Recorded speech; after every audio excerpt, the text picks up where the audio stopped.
Bismillahirrahmanirrahim. Dear students, welcome in the class of Economy of Pakistan.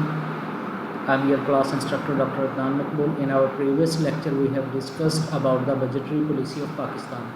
In our today's lecture, we will discuss about the federal budget of Pakistan, that how federal government maintain its budget and what are the sources of budget. Actually, there are two type of sources.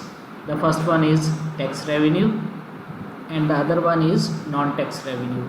So how federal government get its income from the tax? So tax on income, profit and wealth. So what is this? This kind of tax is directly posted on the income of the people, like the people who have job, they are paying the tax. Profit and the property of individual and businesses, these taxes are levied in the at different rates for different income groups and property owners. The rate increase with the increase the level of income and property. As much as the income increase, the tax will be increased, and as well as the property will increase, the tax will also increase here. This is called progressive taxation and aim at putting a relative greater burden for this tax on a well-to-do section of a society. The Wealth Tax Act has been repeated in Pakistan in 2003 and 4. So this kind of tax also posed on wealth, profit, and also on the income of people. The another kind of tax revenue is taxes on goods and services. So how the government get the tax income from the goods? The central excise duty is included here. The second major source of revenue is being levied in the production of selected industries in Pakistan. It has been levied on the services provided by hotels, restaurants and advertisements. The industries subject to excise duty are those which are enjoyed tariff. So this kind of tax government get from the excise duty. The another is sales tax. Sales tax is only imposed on the goods produced in Pakistan. It is an important source of income with a substantial potential for future growth.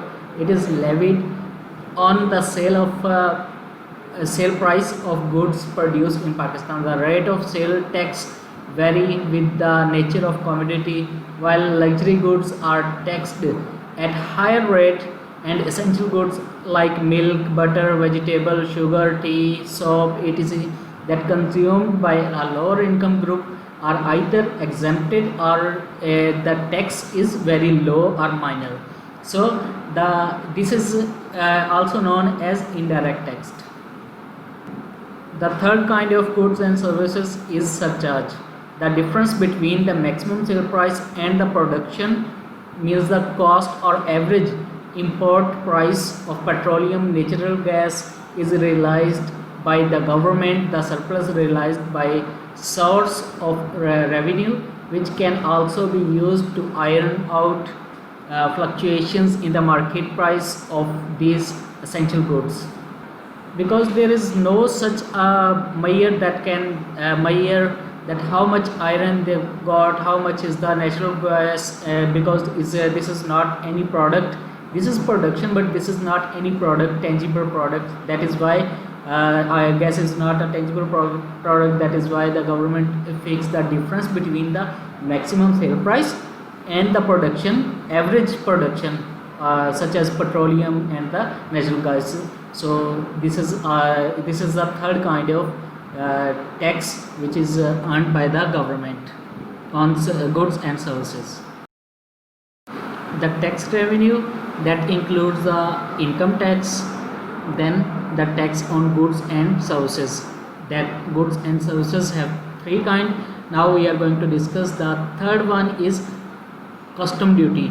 So what is custom duty? The tax on import and export of commodity is known as custom duty, because we know that there is a trade between the countries, because the world is globalized now. So what we are exporting to other countries or what we are getting from other countries as an import, we need to pay custom duty on that products. It is an indirect tax and a major source of revenue. The rate of custom duty vary from with the nature of commodity and government policy, because sometimes government policy is different.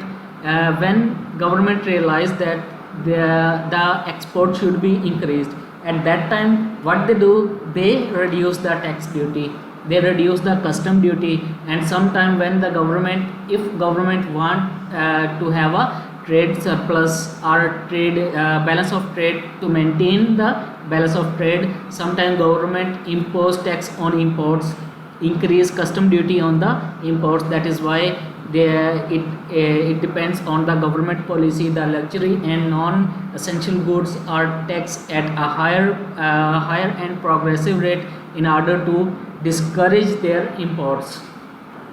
So the indirect tax which is paid on the products we are exporting or importing is known as custom duty. So here we have discussed the three types of tax revenue earned by the government. So that includes the first one is tax on income, the second is tax on goods and services, and the third one is custom duty. Now we are going to discuss the non-tax revenue. Besides the taxes, the federal government also obtain revenue from the non-tax sources such as income from property and enterprises. The government receives income from its own land, forest, mines, and canal water, and various public enterprises. So the property belongs to the government also getting the income from there. So this is non-tax revenue for government. Another kind is a profits from post office and T&T departments. So what is profit of a post office? So the government has also been receiving income from the post telegraph department, and the T&D that belongs to from the WAPDA and OGDC. We know that WAPDA there is no more profitable, but still this is a non-tax revenue for the government. The third one is trading profit, because government have such on trading, the profit earned by Pakistan Trading Corporation by transferred to the federal government to add and its revenue. And another kind is interest and dividends, because we know there is a interest rate policy.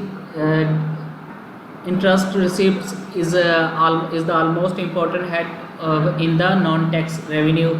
The interest and dividend from invest received from various corporations and the nationalized banks are major items under this head. So this is known as interest and dividend. The another kind is minor heads. So the minor heads that includes the receipts from civil administration and the miscellaneous income such as passport fee, ID card fee. So this kind of fees that we also pay to the government, that is also a non-tax revenue, because we are not paying tax on passport or for the civil administration, but we are paying some fees. So that is known as non-tax revenue for the federal government. So in today's lecture we have discussed the federal government budget, that how it can maintain its budget and how it get revenue from different sources. That sources include the tax revenue and non-tax revenue.